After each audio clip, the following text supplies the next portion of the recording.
धाराशिव जिल्ह्यामध्ये गेली 3 दिवसापासून मुसळधार पाऊस पडतोय। भूम आणि परांडा या 2 तालुक्यामध्ये अक्षरशः पावसाने धुमाकूळ घातलेला पाहायला मिळतोय।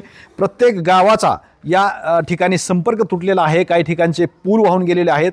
याची काळजी म्हणून प्रशासनाने जिल्हा परिषद शाळा आणि खाजगी शाळांना सुट्टी दिलेली आहे। आपण पाहू शकतो आता आपण जिल्हा परिषद केंद्रीय शाळा जी आहे आंबी भूममधलं गाव आहे तालुक्यातील आणि या गावामध्ये आहोत।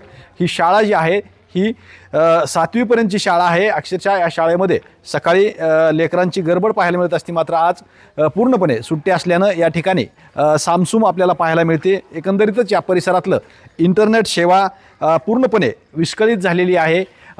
लाईटची सोय सगळे गावामध्ये जी आहे ती विस्कळीत झालेली आहे आणि काही गावाचा संपर्क तुटलेला आहे। त्यामुळे शासनाने काळजी म्हणून या सगळ्या गोष्टी जी आहेत ते केलेल्या आहेत आणि एकंदरीतच जिल्हा अधिकारी जे आहेत त्यांनी पत्र काढून शाळा बंद ठेवण्याचे आदेश देखील दिलेले आहेत।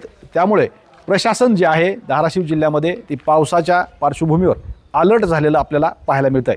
श्रीराम क्षीरसागर, TV9 मराठी, धाराशिव, भूम।